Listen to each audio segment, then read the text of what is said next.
Here to break it all down is Nick Day. He is managing editor for global policy and regulation at CoinDesk. Good morning, Nick. Good morning. So, we just said it in the lead-in. The new administration officially taking shape. President Trump is now our president. What do we see happening in the cryptocurrency space, especially as we have Mark Ueda and Carolyn Pham holding key roles? Yeah, the crypto industry really wanted Trump to win. Especially after the last 4 years, they've perceived former President Biden and his administration as being kind of really enforcement heavy in the crypto industry without really providing guidance. The hope is that now with Carolyn Pham and Mark Ueda, we'll have a kind of a shift in the enforcement posture. We won't see the SEC or the CFTC bring enforcement actions just for, not registering as a securities exchange, for example. And eventually the hope is that the administration and or Congress will create some kind of more firm guidance or clarity for how a cryptocurrency is defined as a security, as a commodity, how it can be traded and regulated, how, consumers can handle them, how companies can handle all these. What do you think the timeline for all this is? I mean, it has been a key priority for President Trump leading up to his election. When do you think we can actually see these regulatory shifts? On the congressional front, it's hard to say. There's a lot of other priorities. I think we have a budget fight coming up in like 2 months. So Congress might take a while, but the administration itself, and especially the SEC and CFTC, can get started pretty quickly. There's this controversial, accounting standard called SAB 121 that Mark Ueda is on record as being against. That is something the SEC can probably revoke without a lot of difficulty. Even before Trump's pick for the permanent chair for the agency, Paul Atkins, is confirmed. That's kind of a quick, easy thing that they can do that will really please the crypto industry and the broader financial world that wants to get more involved in crypto. The CFTC I think wants to be kind of seen as the primary market regulator for crypto.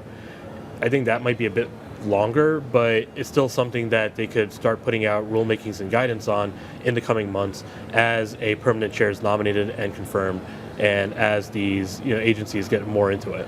What specific bills are you anticipating that will be passed? So the easy one, I think, is the FIT 21 bill, the Financial Innovation and Technology Act for the 21st century. This is a bill, spearheaded by former Congressman Patrick McHenry. It's a market structure bill. It would give the CFTC some more explicit authority. It would give the SEC a kind of more defined authority. That is something that was passed out of the House already, so the House could do it again. The Senate this time might be more willing to pass it as well. There's also a lot of interest in a stablecoin bill addressing, any cryptocurrency pegged to the U.S. dollar.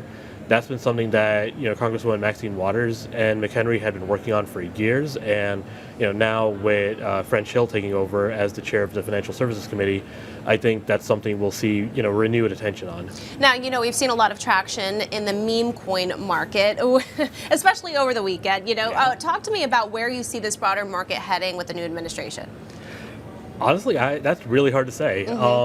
Meme coins have always been kind of a thing. Doge is, the most famous meme coin, I think, and that's now the name of a government agency. So I think the fact that now, President Trump and the First Lady have issued or, inspired meme coins. The pastor who gave a sermon yesterday at the inauguration has his own meme coin now. Clearly, there's going to be a lot of attention on this now.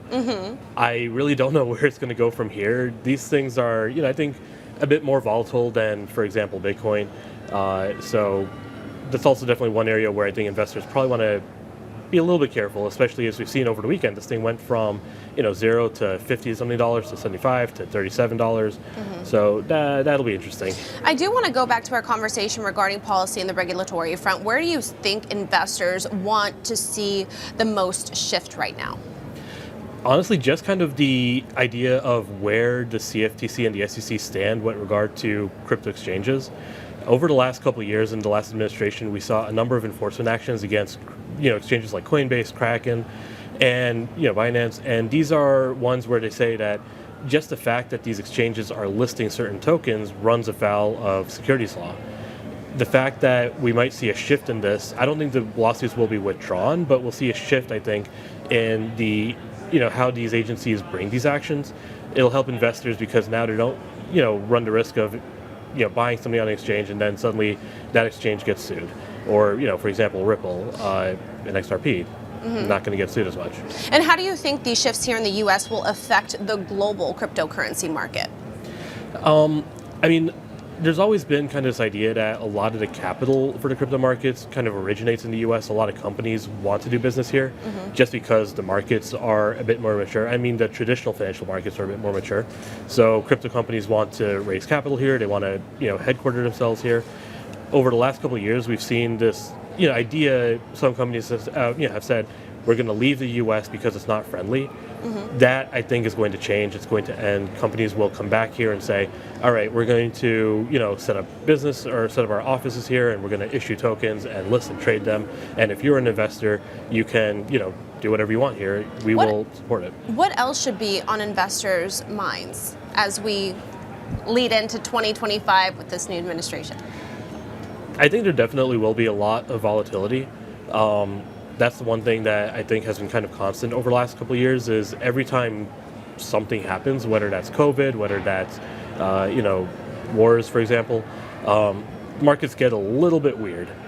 When inflation hits, they get a little bit more volatile. So all these companies are, and I think a big chunk of the crypto industry is expecting everything to go up right now, and it probably will during short-term periods and at times, but there will also be, I think, a lot of volatility. There will be a lot of price actions where if you're day trading or if you're not careful, you do run the risk of losing your bags. A lot of important takeaways right there. Thank you so much again. That is Nick Day, Managing Editor for Global Policy and Regulation for CoinDesk.